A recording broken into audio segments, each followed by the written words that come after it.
આપો એક સુંદર મજાનો ધાર્મિક અને ભક્તિમય પ્રસંગ છે અને આ પ્રસંગમાં આજે આપણે વાત કરવી છે ભારતના પ્રસિદ્ધ મંદિરો ભાગ 22 કાલી માતા મંદિર જબલપુર વિશે। કાલી માતા મંદિર એ મધ્યપ્રદેશ રાજ્યના જબલપુર સદર વિસ્તારમાં આવેલું છે। આ મંદિરમાં આવેલી મૂર્તિને પરસેવો વળે છે।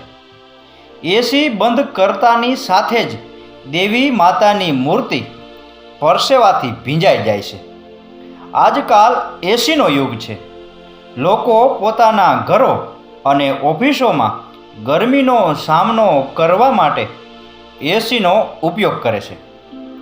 ગરમી એટલી તીવ્ર છે કે એસી વિના કામ કરવું અશક્ય છે।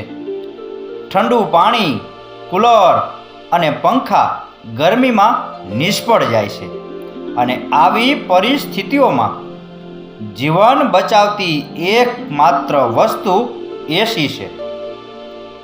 તમને જાણીને નવાઈ લાગશે કે એસી ફક્ત તમારી ગરમી જ દૂર કરતું નથી, પરંતુ દુનિયામાં એક એવું મંદિર છે જ્યાં દેવી માતાની મૂર્તિ પણ એસી વગર પરસેવો પાડવા લાગે છે। હા, આજે અમે તમને આ દેવી વિશે જણાવવા જઈ રહ્યા છીએ, જ્યાં એસી બંધ કરતાની સાથે જ મૂર્તિ પર પરસેવો આવવા લાગે છે।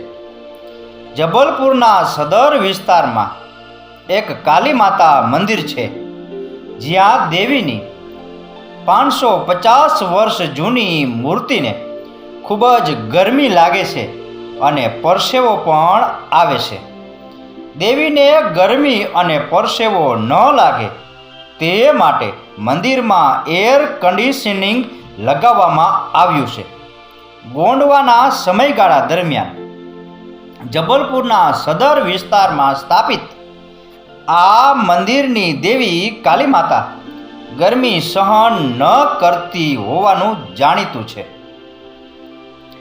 એસી બંધ કરતાની સાથે જ મૂર્તિ પરસેવો પાડવા લાગે છે। આ રહસ્યને ઉકેલવા માટે ઘણા પ્રયાસો કરવામાં આવ્યા છે, પરંતુ કોઈને સફળતા મળી નથી। વિજ્ઞાન માટે પણ આ ઘટના કોઈ ચમત્કારથી ઓછી નથી। મંદિરના પૂજારીઓનું કહેવું છે કે રાણી દુર્ગાવતીના શાસનકાળ દરમિયાન કાલી માતાની આ મૂર્તિ મદન મહેલ ટેકરી પર બનેલા મંદિરમાં સ્થાપિત કરવાની હતી। કાલી માતાની મૂર્તિ અને માતા શારદાની મૂર્તિ લઈ જતો કાફલો મંડલાથી જબલપુર સદર વિસ્તારમાં પહોંચ્યો, ત્યારે મૂર્તિ લઈ જતું બળદગાડું અચાનક અટકી ગયું। તે જ રાત્રે કાફલામાંની એક યુવતીને સ્વપ્નમાં દેવી કાલી માતાના દર્શન થયા અને દેવીએ તેની મૂર્તિને તળાવની મધ્યમાં સ્થાપિત કરવાનો આદેશ આપ્યો। ત્યારથી તે મૂર્તિ ત્યાં જ બિરાજમાન કરવામાં આવી છે। મંદિરના પૂજારીઓ કહે છે કે રાત્રે મંદિર પરિસરમાં કોઈને પણ સૂવાની કે રહેવાની મંજૂરી નથી। નજીકમાં રહેતા લોકો કહે છે કે હવામાન ગમે તે હોય, મંદિરમાં એસી ક્યારેય બંધ રહેતું નથી। શિયાળાની કડકડતી ઠંડીમાં પણ એસી બંધ થતાં જ દેવી માતાની મૂર્તિ પરસેવાથી રેબઝેબ થઈ જાય છે। દેવી કાલીના આ ચમત્કારને જોવા માટે ભક્તોની મોટી ભીડ ઉમટે છે।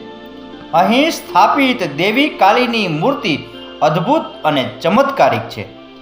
આ મંદિર વિશે જાણીને ખબર પડે છે કે હિન્દુ ધર્મ ખરેખર કેટલો ચમત્કારિક અને અદ્ભુત છે।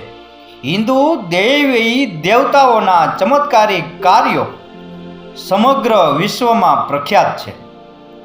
કેટલાક મંદિરોમાં ભગવાન શ્રી કૃષ્ણ પોતે રાસ કરવા આવે છે, જ્યારે અન્ય દેવી કાલીની મૂર્તિ પરસેવો વળે છે। આ ઘટનાઓ આપણને આશ્ચર્યચકિત કરે છે કે શું ખરેખર આપણા મનુષ્યો વચ્ચે ઈશ્વરીય શક્તિ અસ્તિત્વમાં છે. બાપુ, ક્યારેય મધ્યપ્રદેશ બાજુ જવાનું થાય અને સમય હોય તો જબલપુરમાં આવેલા આ કાલી માતાના ચમત્કારિક મંદિરના દર્શન કરી જીવનને ધન્ય કરજો. તો બાપુ, આ હતો ભારતના પ્રસિદ્ધ મંદિરો ભાગ 23 કાલી માતા મંદિર જબલપુર વિશેનો પ્રસંગ. આ પ્રસંગ, આ કથા, આ વાર્તા પૂરેપૂરી સાંભળી એ બદલ આપનો ખૂબ ખૂબ આભાર. આપનો દિવસ શુભ રહે. મહાદેવ હર.